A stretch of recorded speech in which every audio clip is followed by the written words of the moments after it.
Have you ever stopped to think about what really happens to a soldier when he returns from war? When James finally set foot on American soil after 15 months in Afghanistan, his family was there at the airport, with balloons, tears of joy, and a huge sign that read, "Welcome home, hero." His mother hugged him so tightly she seemed to want to assure him he was real. His wife wept as she touched his face, as if rediscovering every feature. But when James looked at them, something was different. His lips formed a smile, but his eyes were completely empty.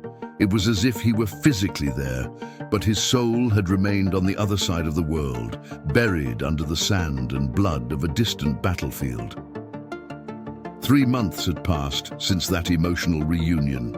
James woke up every day, had coffee, kissed his wife, played with his children. From the outside, everything seemed perfect. But when he stood alone in front of the bathroom mirror, he no longer recognized the man looking back at him. Who was this stranger? Where was the James who boarded that military plane more than a year ago? Have you ever felt like that? As if a part of you simply disappeared and never returned? The truth is that thousands of American soldiers live this silent reality every day. They survived explosions, gunfire, the unbearable desert heat, and the biting mountain cold. They returned home with medals on their chests and scars on their bodies, but there is a battle that no one sees, a war that continues to rage within their minds, their hearts, their souls. It is the battle against the ghosts they brought back with them. Stay with me until the end, because what you're about to discover may completely change your perspective on what it truly means to survive. James is not an isolated case. There are Marcus, Sarah, Tyler, and hundreds of thousands of other veterans who won the war out there, but lost something precious in here. Something that can't always be seen in medical exams or x-rays. Something intangible, but devastatingly real.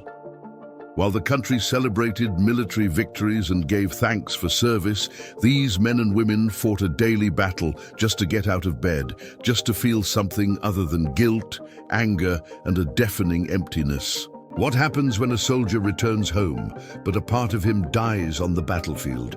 How is it possible to be alive and at the same time feel that something essential within you has simply ceased to exist? Can you imagine the weight of carrying memories that burn like fire, but that you cannot share with anyone because words simply do not exist to describe that horror?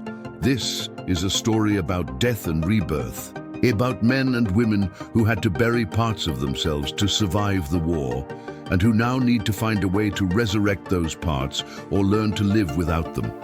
What happened to James and thousands like him goes far beyond what you can imagine. And the most impressive thing? Some of them managed to do the impossible. They managed to rise from the ashes of their own destruction in ways that will leave you speechless. So tell me, are you ready to hear these stories of transformation?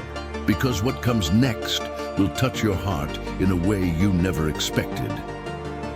Before we continue with these stories that will deeply affect you, I need to ask you something. And it's not just a technical or automatic request, it's something that truly makes a difference. If this topic is touching you in any way, if you know someone who has gone through this, or if you yourself are a veteran watching now and feeling that finally someone is talking about your pain, leave a comment below about what has touched you the most so far. It can be a word, a phrase, a memory. Sometimes just writing and knowing that someone will read it already alleviates some of the weight we carry alone. And do you know why this is so important? Because when you comment, when you like this video, when you subscribe to the channel, you're not just interacting with an algorithm. You're telling YouTube, this kind of content matters. These stories need to be told. These voices need to be heard. Your participation here is what makes this channel grow and reach more people who may be going through exactly the same thing James is going through right now.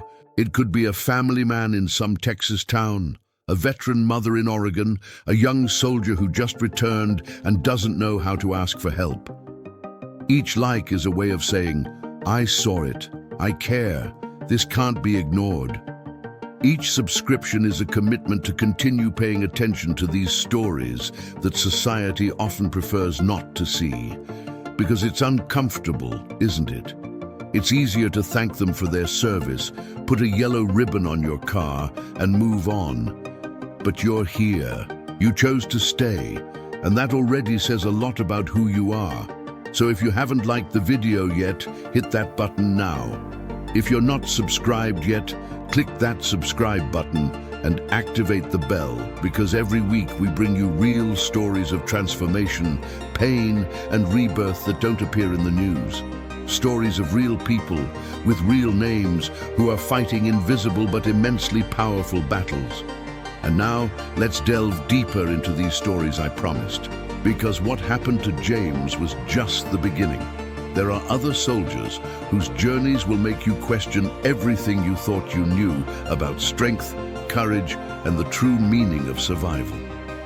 Now, I want to delve even deeper into this subject because there's a hidden truth that society doesn't like to face. When we think of soldiers returning from war, the image that comes to mind is almost cinematic, isn't it? That emotional reunion at the airport, the tight hugs, the tears of joy. And then what?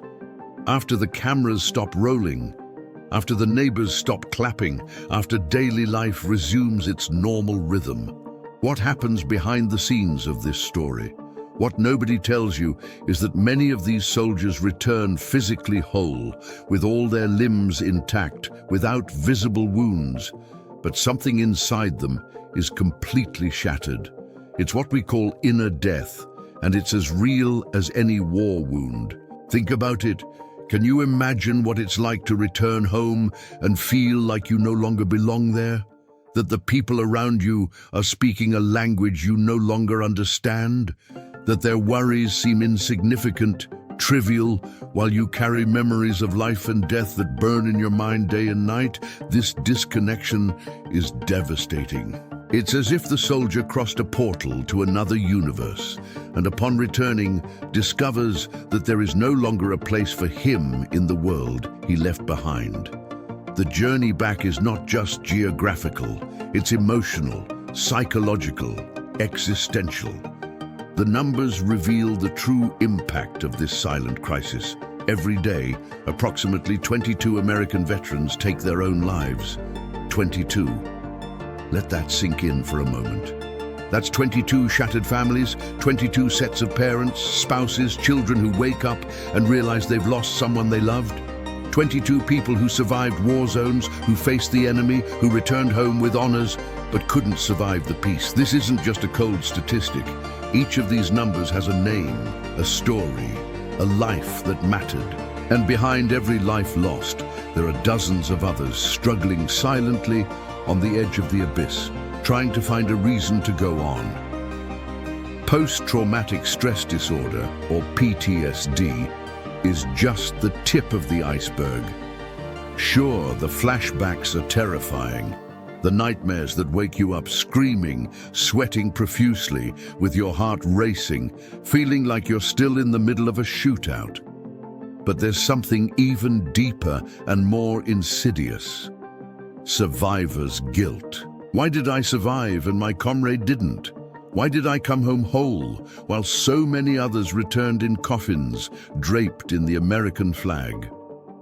These questions have no answer, but they echo in the veteran's mind every day, corroding any sense of peace or joy he tries to feel. How can you allow yourself to be happy when you know your brothers in arms will never have that chance again? The feeling of not belonging is another layer of this pain. Imagine spending months or years in an environment where every second could be your last, where you need to be constantly hypervigilant, where trusting the person next to you literally means the difference between life and death. Now imagine returning to a place where people complain about traffic, argue about which series to watch on Netflix, and stress because the Starbucks coffee came with the wrong milk. It's not that these things don't matter. It's that there's such a gigantic abyss between these two realities that it becomes impossible to build a bridge. The veteran feels alienated, isolated, as if watching life unfold through a thick pane of glass that separates them from everyone else.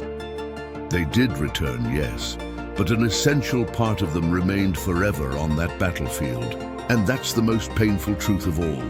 You can bring a soldier's body home, but no military plane, ship or helicopter can bring back lost innocence, broken trust, a wounded soul. That invisible baggage weighs more than any backpack they carried during active service, and the worst part is that no one can see how heavy it is. Let me tell you about Marcus. Marcus Johnson was a sergeant from Detroit, Michigan, a big, strong man with the kind of presence that fills a room when he walks in. He served 15 months in Iraq, leading a platoon through some of the most dangerous parts of the country. Marcus was the kind of leader his men would follow to hell if necessary, and in many ways, that's exactly where he led them. When Marcus finally returned to Detroit, his family hoped things would go back to normal. After all, he was home, he was safe, the war was over for him. But Marcus knew the truth. War never ends. It just changes address. The first few weeks were the hardest. Marcus couldn't sleep. Every time he closed his eyes, he was back in those dusty streets of Baghdad, hearing the sound of gunfire, smelling gunpowder and blood. So he simply stopped trying to sleep. At 2 in the morning, you would find Marcus making his rounds through the house, checking the doors. Not once, not twice, 20 times a night. Locking the front door, testing the doorknob, looking out the window, going to the back door, repeating the process, checking the windows one by one. And then, 10 minutes later, starting all over again because a voice in his head whispered, "What if you didn't lock it properly? What if someone manages to get in?" His wife, Jennifer, tried to understand. She really tried. But how do you explain to someone who's never been in a war zone that that door isn't just a door? That every unfamiliar sound isn't just the wind or the neighbor's cat, but potentially a deadly threat? Rational logic dictates that he was in Detroit, in a safe neighborhood, that no one was trying to break into their house. But Marcus's brain no longer functioned with rational logic. He was operating in constant survival mode, and there was no off switch. The job was the first thing to fall apart. Marcus had landed a position at a construction company, an honest job that should have been perfect for someone with his discipline and military work ethic. But he couldn't concentrate.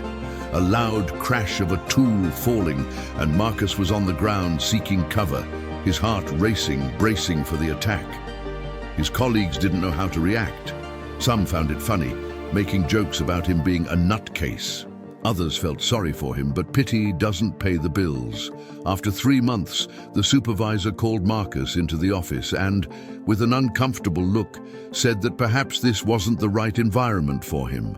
Marcus just nodded, gathered his things, and left. He didn't feel anger.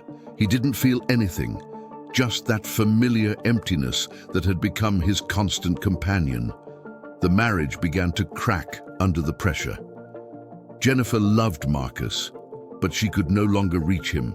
It was as if he were behind a glass wall, visible but untouchable. She tried to talk about her day, about weekend plans, about normal couple things, but Marcus just stared right through her with that empty, distant look.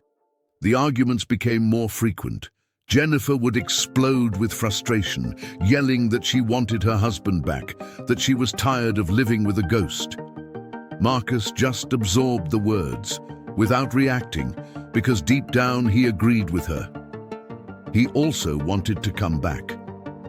But he didn't know how. The brutal truth is that Marcus wasn't living. He was merely surviving each day, the same way he survived in Iraq, putting one foot in front of the other, keeping his head down, hoping to reach the end of another day without completely collapsing. He would wake up, drag himself through the day trying to appear functional, and when night fell, he would begin his vigil again. There was no joy, there was no purpose, there was no connection. just mechanical and empty existence, an engine running without real fuel, operating only by inertia.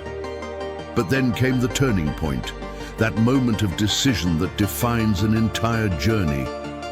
Marcus's daughter, Emma, was only 6 years old. A beautiful girl with big, curious eyes who adored her father with that pure intensity that only children can have. Emma didn't understand why her dad didn't play with her like he used to, why he always seemed sad, why he sometimes flinched when she ran to hug him unexpectedly. One day, Jennifer let slip during an argument that she was considering asking for full custody of Emma.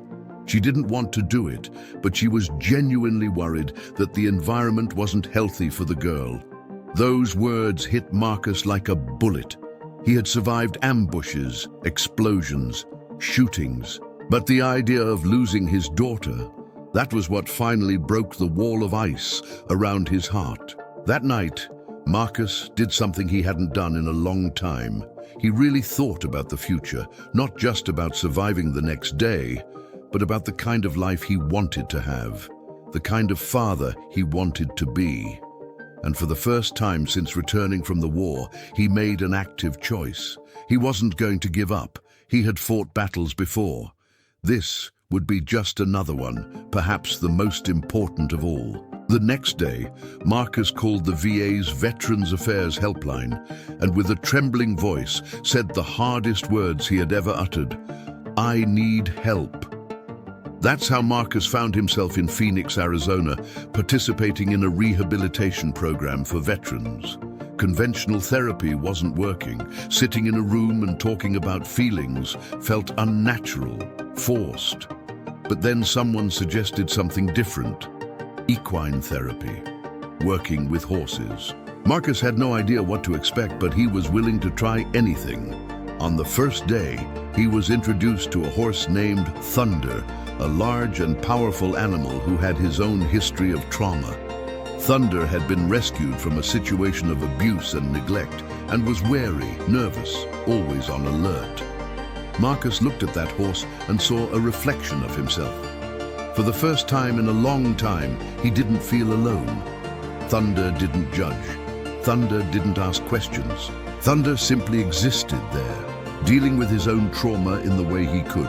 And slowly, day after day, Marcus began to learn how to care for Thunder, brushing the animal's coat, cleaning its hooves, simply being present there in the stable where time seemed to pass differently. And something extraordinary began to happen. While Marcus cared for Thunder, while helping that animal feel safe again, he also began to heal. One day, something broke inside Marcus. He was there, clinging to Thunder's neck, and suddenly tears began to fall. Not just a few silent tears, but deep, convulsive sobs that came from a place he had kept locked away for so long. Marcus cried for his brothers who didn't return. He cried for his lost innocence. He cried for the years he had wasted merely surviving instead of living. And for the first time since returning from the war, those tears brought no shame. They brought relief. They brought liberation. Thunder stood there, steady and calm, as if he understood exactly what Marcus needed at that moment. And perhaps he did. Trauma recognizes trauma, even between different species. Marcus wasn't the only one. There's Sarah too, and her story reveals another layer to this complicated truth about what happens when soldiers return from war. Sarah Mitchell was a military medic, a captain who served in Afghanistan. She wasn't on the front lines of direct combat, but she was in the field hospital, that place where the consequences of war arrived on bloodied stretchers, with soldiers screaming, limbs torn apart, lives hanging by a thread. Sarah saw things no human being should ever have to see. She held the hands of 19-year-olds as they died far from home.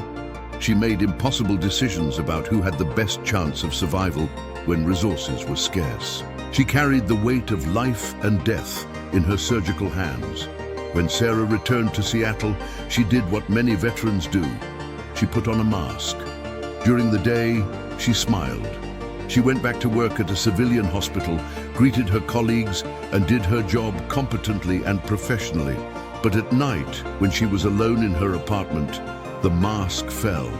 Sarah would clench her jaw so tightly that she would wake up with terrible pain in her face. She couldn't tell anyone about the things she had seen, the decisions she had been forced to make, the crushing weight of carrying so many tragic stories inside her. How do you explain to a friend who's casually having coffee that you can't stop seeing the face of that boy from Iowa who had just turned 20, who asked you to call his mother and tell her he loved her, and died before you could make that call? Sarah carried a weight that was literally crushing her soul, and no one around her noticed. She was so good at hiding it, so efficient at keeping up appearances, that even her closest friends had no idea of the battle raging inside her. Society expects soldiers to be strong, resilient, unbreakable, and Sarah had internalized this expectation so deeply that the idea of admitting vulnerability seemed impossible. It would be like admitting weakness, admitting failure. So she continued to keep everything inside, building ever higher walls around her feelings until those walls became a prison. Sarah's journey of rebirth began unexpectedly. One day, she was passing by an art gallery in Seattle and saw an exhibition called Invisible Scars, created by veterans. The paintings were raw, visceral, honest in a way Sarah had never seen before. Explosions of color representing chaos and trauma, distorted figures showing the fragmentation of identity, and something in those images touched something deep within her. Sarah realized that those artists had found a way to express the inexpressible. They had transformed pain into art, trauma into beauty, silence into voice. Sarah bought paints and canvases that very day. She had no formal art training. She didn't know what she was doing. But when she started painting, something extraordinary happened. All those memories she had kept locked away began to flow through the brushes. She painted the field hospital. She painted the faces of the soldiers she had tried to save. She painted the blood, the chaos, the fear, the sadness, everything. And each brushstroke was like removing a brick from that prison she had built around herself. Each color was an emotion finally allowed to exist. Each canvas was a part of her coming back to life. Art became not only a way to process her own trauma, but a way to help others as well. Sarah began facilitating art therapy workshops for veterans, especially female veterans who, like her, felt their experiences were made invisible or misunderstood. She created a safe space where vulnerability was not weakness, but courage, where tears were not shameful, but necessary, where stories could be told not only with words, but with colors, shapes, textures. Today, Sarah runs a support center for female veterans in Seattle, a place where healing happens through creativity and community. She has saved countless lives simply by having the courage to save her own first. And then there's Tyler. Tyler Brooks from Nashville, Tennessee, was a bomb disposal expert, an EOD technician. Think of the irony. Tyler spent his days literally cutting wires, disarming explosives, maintaining absolute calm in situations where a tiny mistake would mean instant death. He disarmed hundreds of improvised explosive devices in Iraq and Afghanistan. He saved countless lives with his steady hands and cool mind. But when he returned home, Tyler discovered there was a bomb inside him that he couldn't disarm. Anger. The anger was constant, burning, uncontrollable. Tyler would explode over anything. Someone honked in traffic. Tyler would get out of the car ready to fight. A waiter took too long with the order. Tyler would start yelling. His girlfriend asked a simple question about their plans for the day. Tyler would respond with hostility, pushing her away emotionally. He knew he was being irrational. He knew he was hurting the people around him, but he couldn't stop. Anger had become his default emotion, his automatic response to any situation. And along with the anger came alcohol, that temporary anesthetic that promised peace, but only delivered more destruction. Tyler became a human time bomb, ready to explode at any moment. He lost jobs, lost friends, lost his girlfriend. He completely isolated himself, locked in his Nashville apartment, drinking to forget, exploding in rage when forgetfulness didn't come. And the most painful part? Tyler was aware of what was happening. He saw his life crumbling, saw himself becoming someone he hated, but felt completely powerless to change. How do you disarm a bomb when you are the bomb? Tyler's transformation came from a completely unexpected place. One day, wandering aimlessly around Nashville, he ended up at an animal rescue farm. He wasn't looking for anything specific, just walking around, trying to burn off energy, trying not to think. But something made him stop and go inside. The farm rescued traumatized, neglected, abused animals.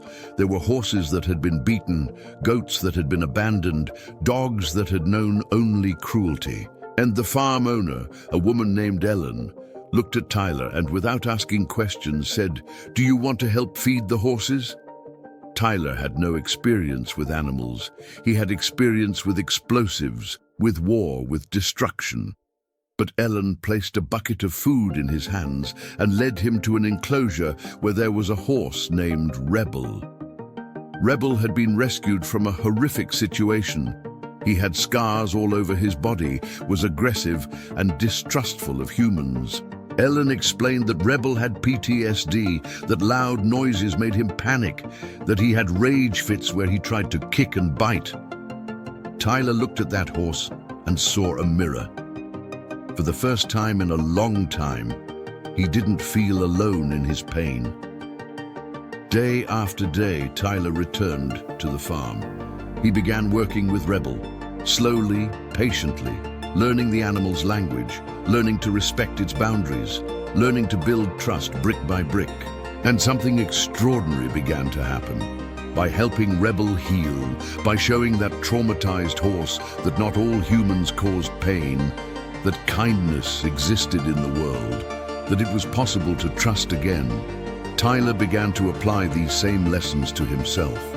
He realized that his anger was fear in disguise, that his aggression was a way of keeping people away before they could hurt him, that he had built walls so high that he was suffocating inside them.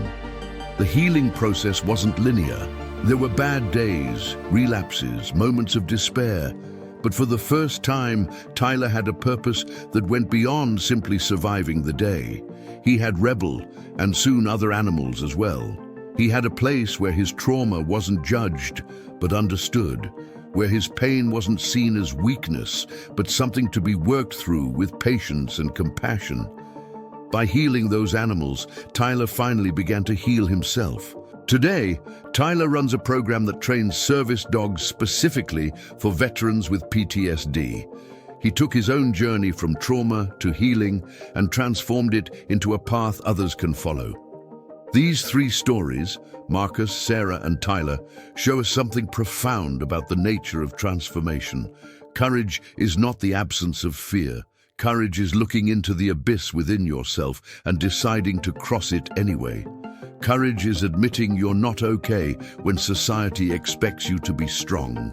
Courage is asking for help when every fiber of your being has been trained to be self-sufficient. Marcus found courage in his love for his daughter. Sarah found courage in art. Tyler found courage in a traumatized horse. But they all had to make the same fundamental choice: to keep living, truly living, not just surviving. Transformation is possible, but it requires vulnerability.